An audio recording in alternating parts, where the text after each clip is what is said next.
Hi everyone, welcome to my studio. My name is Laura and thanks for joining me today. Today I want to do something a little different. I am going to be trying out some new things to me. I have new yarn, new needles, and some new free patterns that I tried out over the last week or so, and I wanted to give you my thoughts on these. So hopefully this is a concept you enjoy. Let me know what you think, if this is something you want to see more of. The idea is just to give you kind of my opinion on some of the things I've picked up recently and just give you some ideas on some new things to try out. So how this all started is I was on the Knit Picks website and I noticed they have these needle sets and they're called like Try It needle sets. So what you get with them, I got two of them here, is you get a set of 4mm US 6 needles in wood, and then you get a set of 4.5mm needles in either nickel plated or stainless, depending on which one you pick. And it also comes with two cables. It comes with a 24-inch cable and then as well as a 40-inch cable. So the idea is that if you maybe want to invest at some point in some interchangeable needles, specifically like the Knit Picks ones, but you're not sure how you're feeling about whether you prefer wood or metal, which I think is a good thing, because when I originally started knitting, I bought myself an interchangeable set, but I bought like one of the Michaels ones, and it was a pretty big investment, and like I still have it somewhere, but I never use it because the needles and the cables are really poor quality. So yeah, I wish I had maybe tried at least a couple different types of circulars before I invested in that first interchangeable set. So I don't own any interchangeable Knit Picks needles. I don't know if I own any brand or any Knit Picks brand circular needles at all. I had their wooden DPN set, which I rarely use anymore, but I thought this would be fun to try. So I got the one set with the nickel tips, and then also these ones here are their like Sunstruck brand, which is like a laminated birch, which is super nice. And then the other set I got was a stainless set of tips, and also these ones which are called Foursquare, which are actually squared off. So I thought that would be fun to try. I've never tried square needles before. I might be wrong on this, but I think the idea is that the squared off needles are supposed to be easier on your hands for knitting. Something about the way they're shaped is just supposed to be a little bit more ergonomic and easier on your hands. And then the idea with the metal needles, why there's a difference between like the nickel and the stainless, that's because the stainless is like going to be a better choice if you have like metal sensitivities. So you know how some people will put on like a ring and it turns their finger black or something like that, or they get irritated or like have a full-on allergy. So the cheaper nickel plated needles might irritate some people's hands if they're sensitive to that. So then they also have the stainless. So yeah, so that's the reasoning behind the two different types. So what are my thoughts on these after knitting with them? They're pretty decent.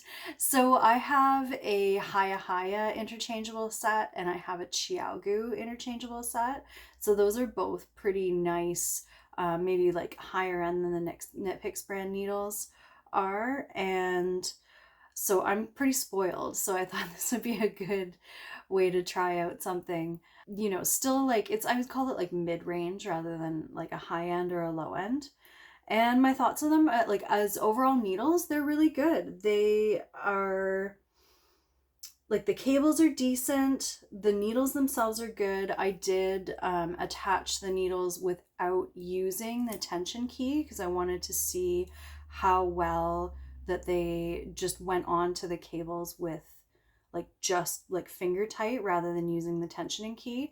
And I did have to eventually get out the tensioning key and screw them tighter. You know, I prefer to not have to use that tightening key if I don't have to. And usually with a good quality needle, I can just like crank it on really tight. But these ones needed a little bit of help. Joins were really nice on them. And yeah, like all in all, I was very happy with them. And I really enjoyed the wooden needles. So these metal ones were fine. The nickel and the stainless, pretty much the same weight. The nickel might be like just the tiniest bit heavier than the stainless ones. But I preferred the lightweight of the wood. And between the two wood needles, I actually preferred the squared off ones. So I don't have any sensitivity to metal, so I didn't have any issues with like the nickel ones irritating my hands or anything. But the stainless ones are quite nice. I don't know if they're worth like twice the price though. They were a lot more expensive than the nickel. And then as far as the wood goes, the wood is the one I would prefer to use. And I did find that I preferred using these squared off needles a little bit more in the end. They were both really nice to work with, both the birch ones and the squared off ones, but I ended up really liking the squared off ones, and I did find that they were just like maybe just a little bit easier on my hands. So yeah, so I was pretty happy with that. If you are looking at buying a new set of interchangeables and you've been interested in these Knit Picks ones, had a pleasant knitting experience with them, and I'll definitely keep them around for projects because, you know, you can always use an extra set of needles. So also when I was shopping, I noticed that Knit Picks now has the Calvin Woolens Germantown that you can buy off their website. This is new to me. I don't know how long they've done this for, but I wanted to try the Calvin Woolens, and there aren't a ton of places where I can get it up in Canada, so I thought I would try this. The Calvin Woolens is a 100% North American wool, so it's one of those, you know, North American raised, North American milled wools, and it is just something I've wanted to try for a while. I really like just a nice, simple wool. I ended up getting this color, which is the light gray heather, and then this is what's left of the other color I got, which is, I think it was called Peacock. It's like their darker teal. I was pretty happy with this yarn. I liked the feel of it. I actually really enjoyed knitting out of a like, I don't know what you call this. This isn't a skein. This isn't a ball. This to me is like the classic way that like yarn used to come. This is how, you know, my mom used to buy yarn and my grandmother used to buy yarn. Now I think we associate this shape of how they put this yarn up in this shape with like poor quality acrylic or like cheaper yarns. So anyways, it was just nice to knit. This felt really nostalgic for some reason to knit off of this shape of a ball of yarn. And then the other thing I did was when I was knitting with the teal, I started pulling from the outside instead of from the inside, and this thing was just like flopping all over the place. So when I started the gray yarn, I found the end in the center, and I used that, and that went much better for me because it wasn't like flying all over the place when I was trying to pull more yarn off of the outside. So yeah, so I really liked knitting this. I enjoyed the feel of it. It's not a super soft wool, but it is also like not itchy. It's just 100% North American wool. This is a 100-gram ball, and it is 220 yards. And I would say it feels kind of like more like a woolen spun probably. It is kind of like fairly light and bouncy, and it made a really nice fabric. So I was pretty happy with that. I'll show you what I knit in a minute. I just wanted to quickly tell you about the other yarn that I bought as well, because I ended up getting this. This is what's left from the hat I knit. This is the Knit Picks High Desert yarn. And so this is their version of like 100% North American yarn. Now this one isn't 100% because it has the tweed in it. So the tweed that they put in there is not American wool, but it's still 89% American wool. So this was their answer to, you know, a lot of the yarns that have been coming out in the last few years with the North American milling. I'm thinking of like Brooklyn Tweed, you know, and then like the Kelburn, I think, has been around for a really long time. So yeah, so this is, again, it was in 100-gram skein rather than like whatever we're calling this shape here, the loaf. So this came in a skein. I just wound it by hand. And it was 210 yards to 100 grams, so very similar. Really different yarn though. Like if you just look at these side by side, where's my camera? They're just different. This one is softer, the Knit Picks one, I would say, but this one feels sturdier when you knit it, if that makes sense. This has like quite a tight ply on it, if you'll see, and it just kind of changes the finished product. And this doesn't really feel like the woolen spun, like the way that this kind of feels floofy like a woolen spun.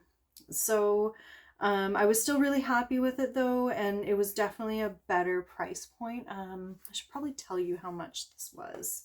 So they have the Germantown bulky and the Germantown worsted. So I bought the worsted, and it's $16 US for 100-gram skein. And then the Knit Picks High Desert. So the High Desert, they have a tweed, they have a worsted, and they have a sport. Oh, never mind. It's $19.99 for a 100-gram hank. So it's actually cheaper to get the Kelburn. So if that is your option, I would get the Germantown. I preferred this to knitting with the Knit Picks High Desert. And especially because it's a couple dollars cheaper, I would definitely go with the Kelburn. So this is my first time using these yarns. If you have experience with how they last over time, please let me know. That would be super helpful. I have a feeling that this Knit Picks yarn is going to pill, where this will probably not pill. I think it will just kind of like, you know how like wool doesn't felt as you wear it, but it kind of just like tightens up. So that's actually a complaint I would have with a lot of Knit Picks yarn, is their softer yarns do tend to be pilly. So you're sacrificing kind of like the long wearing garment for a garment that is kind of softer at the beginning. So these are the hats that I ended up knitting with my needles and my yarn. I ended up making 3 hats. So 1, 2, and 3. So this was the first one I knit. This was the Kelburn Woolens Germantown. This is the second one I knit, also out of the Germantown in the 2 different colors that I bought. And then this is the third one, same pattern as the first, but I knit it in the Knit Picks yarn, so I can give you all my thoughts. So the first pattern is called My Baker's Hat. This pattern is by Emily Russell, and it's a free pattern on Ravelry. I got it off of there, and it's a pretty decent pattern. Yeah, I had no real issues with it. Instruction in the pattern to do like a cool little folded brim technique, which I didn't do on the first one, and I did on the second one. You can see the difference here. So because this is a free pattern, I can talk about this without kind of, I can go into detail with this. What you do is you cast on, you knit 3 inches of ribbing, and then on the next round you just do 1 round of just a straight knit row, and then when you start the ribbing on the other side of it, you switch the ribbing to the opposite stitches that you were doing before. So the stitches that you were knitting down here, you're purling up here, and vice versa. So I skipped that on the first one because I thought, oh well, like what's the point of that? Then you're kind of stuck with a certain brim size, because you can see like it creates this dent. But I actually really like how it folded up. I think it made a nice kind of tighter fold. Like these haven't been blocked yet, so I can always block a better fold into this teal one. But I just found that after I finished, I was like, oh, I think that would have been smart. I think it does make like kind of like a crisper fold there, if that makes sense. So yeah, I would recommend doing as the pattern says in there, unless you do want to have a hat that's a bit more adjustable where you could kind of move the brim down or up. The other nice thing about this pattern is because the ribbing continues on the sort of inside, you have like a few inches of ribbing inside before it turns into stockinette. It like sits on your head quite well, which is really nice. So the pattern as written, you know, the woman who wrote the pattern did say that she knit it for her husband. I'm assuming that that's her husband in the pictures. So I thought it might be like a little bit bigger than it is, but I had my husband try this one on and he said it felt just like a little bit tight. It'll probably loosen up as as it gets blocked and worn, but it was a little bit tight. And then mistakes I made because I haven't been knitting a lot, so I kind of struggled a little bit with this one. I had to undo a couple of things. I can't remember specifically what because it was a little while ago. But then I finished the entire hat and I rolled the brim up and I just left this one beautiful little pearl stitch here in the brim, which I didn't notice because on the right side of the knitting, it just wasn't really noticeable.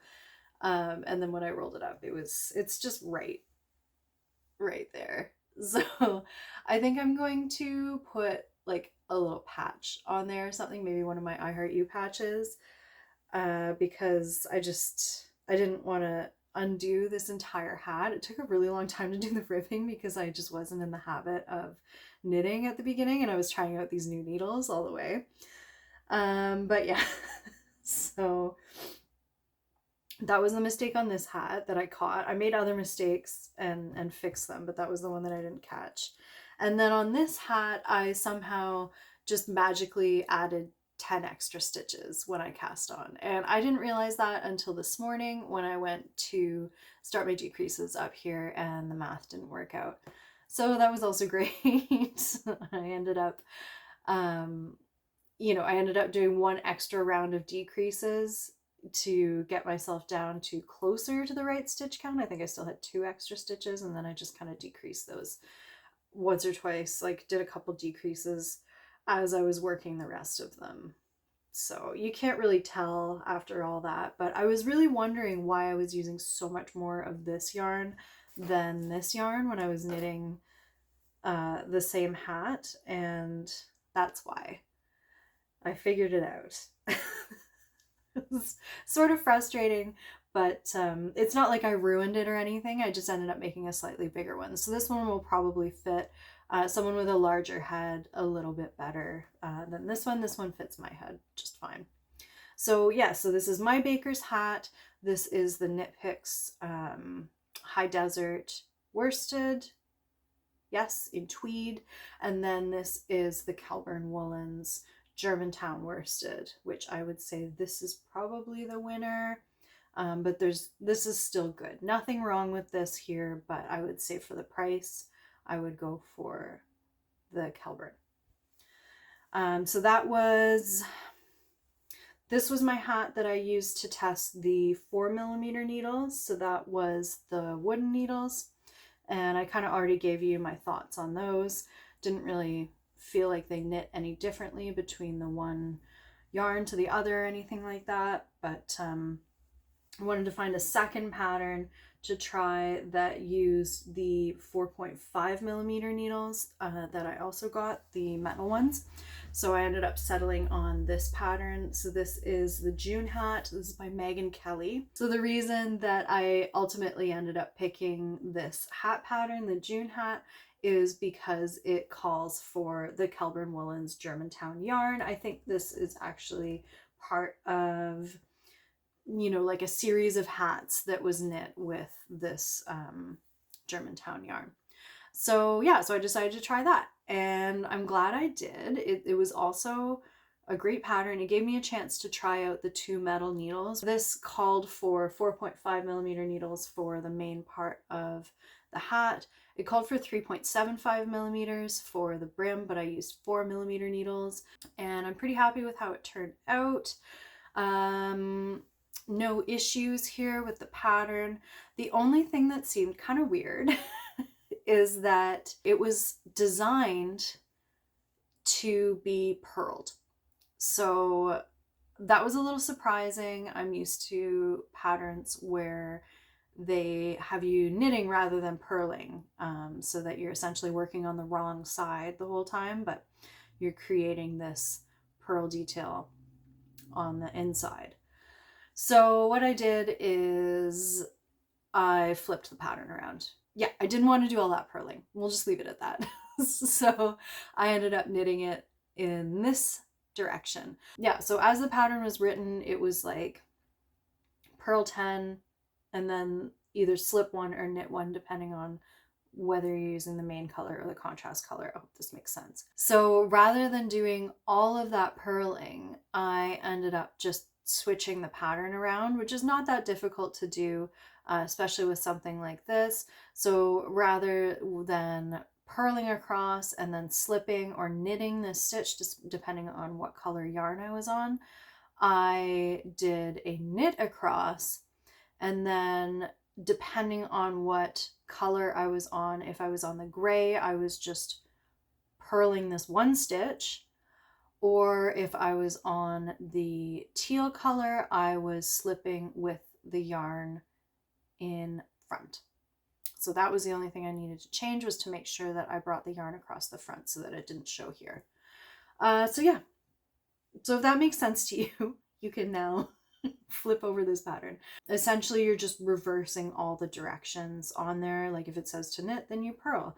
And then same thing with the decreases. If it said to, you know, if I was trying to do a knit 2 together, I was actually doing a slip, slip, purl. There's lots of tutorials and things out there. What that does is that just allows the proper color of yarn to lay in front, so you get this nice uneven unbroken thing. I would much rather knit than purl. I don't know about you, but that's kind of where I'm at. And again, with these stainless needles and nickel needles, I actually marked like where I switched with stitch markers, you know, where I switched from one needle to the other. And you really can't tell a difference. There's no gauge difference or anything. I didn't find a big difference with my hand. So I think the main thing with the nickel and the stainless is if you have sensitivities to metal. So yeah, hopefully this was interesting and helpful. And yeah, I just wanted to kind of go through and just do some comparisons and give you guys some information. I have not knit hats in a little while. I don't knit a ton of hats. Socks are like my go-to small project, but I really did enjoy cranking these out. I think I'm going to make a few more before the holidays hit, because they're just great gifts. Definitely easier to knit a hat for someone than a pair of socks. It's like, do you have a regular size head or a large head or a small head? Instead of trying to get their perfect sock, you know, gauge and fit for each person. So yeah, hopefully this inspires you. If you're interested, the hat that I have on is the Kathleen hat. This is a pattern by Jane Richmond. It is a paid for pattern. I used to wear it slouchy a couple years ago, and now I wear it kind of done up like this with the brim, and I have a giant faux fur pom-pom on here because I'm still not over faux fur pom-poms. I don't know if you are, but I'm still here for them. And then I knit this in, I think it's just Cascades 220, in, yeah, like a nice dark charcoal. So hopefully you enjoyed checking out this rundown of some different needles and some different yarns and some different hat patterns. And let me know what you're working on, and let me know if you're planning on doing any gift knitting this year for special people in your life, or if it's all just gonna be for you. I hope you're having a wonderful day. It's really beautiful here, and we'll talk to you again soon.